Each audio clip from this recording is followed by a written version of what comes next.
A labor dispute is not a place you want to make a mistake. Today, I want to talk about the 5 labor dispute mistakes that employers make and how to avoid them. I'm Rob Leader. I'm founder of Western Protection Alliance here in Vancouver. And today I want to talk about the 5 labor dispute mistakes that employers make and how to hopefully avoid or at least mitigate them if you face a strike or a lockout. So mistake number 1 is you wait too long to plan. And that's a theme we've dealt with here for the last 30 some years. What is that adage? Failure to plan is planning to fail. It's the same when it comes to waiting too long to create a good pre-strike contingency plan. And so you wait too long, and what that forces is a lot of tension, a lot of unnecessary headache and drama for your dispute. So you'll need to avoid that. So that late planning can cause a big ripple effect in your whole supply chain during that strike. So that's really important to plan ahead. And not just when you receive strike notice. In previous videos, I've talked about the importance, especially with the federal replacement ban. Your strike plan needs to be in effect prior to you receiving the notice to bargain, let alone strike notice. If you're starting to plan during strike notice, you're already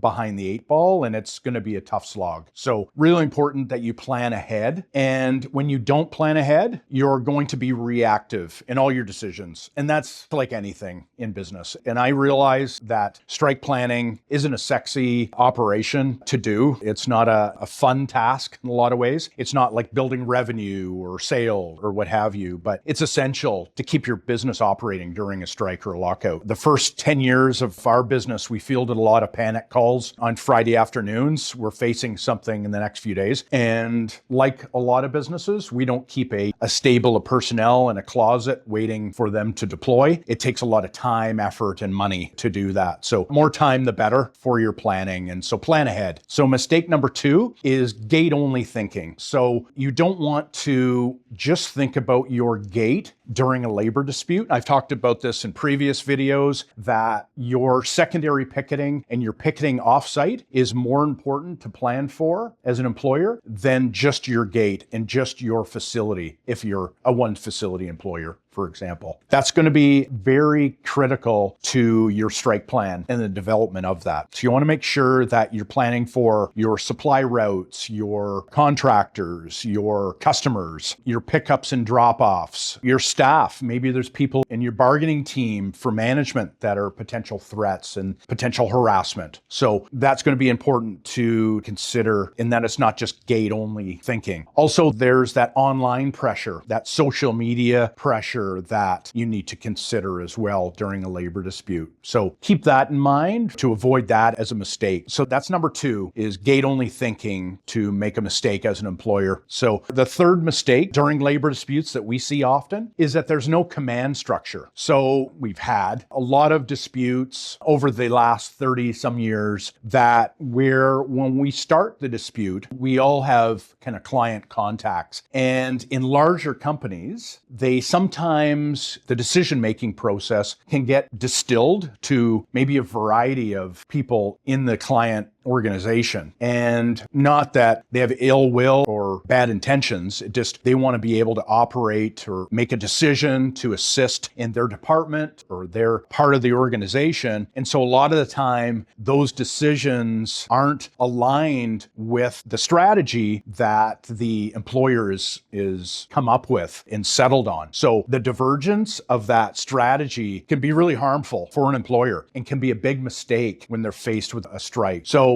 when you have mixed authority and there's mixed messages to your suppliers, to your customers, to your strike security, all that can hurt your deployment of your strike strategy. So keep that in mind. That's a mistake. It can also slow escalation of your strategy and the tactical implementation of that. And that conflicting instructions can really hurt your strike. Mistake number 4 that we see employers make during labor disputes is having weak evidence. I've talked about this in prior videos that the importance of good evidence is critical for a lot of people, for you as an employer, for your labor lawyers seeking injunctive relief, for the police if there's criminal acts that they need to pursue and act on, for your employees themselves that are picketing. There's instances where your evidence or lack of can affect them during a labor dispute. You know, we've seen instances where employees are put at risk and our video evidence, the employer's video evidence, evidence has actually helped them civilly and or criminally in different cases. So that's really important to think about, that the evidence is not just there for yourself, it's for a lot of stakeholders. The missing timestamps, missing dates, all those pieces of the evidence are potential mistakes within that weak evidence, and poor context. So you're taking a video and maybe the video isn't properly context. Why are you taking this? What's it from? What's been happening prior in the last 5 minutes to this, or what's happening after this? So that context has to be addressed within that evidence chain. Last big mistake that we've seen employers make during a labor dispute is they hire a security company, but not a strike security company. And what's the difference? Well, I've talked about that in previous videos. There's big differences, but this is a critical mistake that employers make during a labor dispute. And a lot of it, ironically, stems from mistake number one, because you're not taking the time to coming up with a plan in a timely fashion. And you're waiting to develop that contingency plan until it's too late. So hiring a security company, a lot of that is born out of necessity and being reactive and having to be reactive. Again, it's that 5 o'clock call on a Friday and you're kind of panicked. Who can help us now? So the issues with hiring a security company that doesn't have strike security experience is that they don't know what good and bad evidence is and what to collect. You know, the fourth mistake that I mentioned is about weak evidence. Well, they may not know what's good evidence and what's bad evidence. How would they if they don't have that proper training in labor disputes, strikes, and lockouts? So they also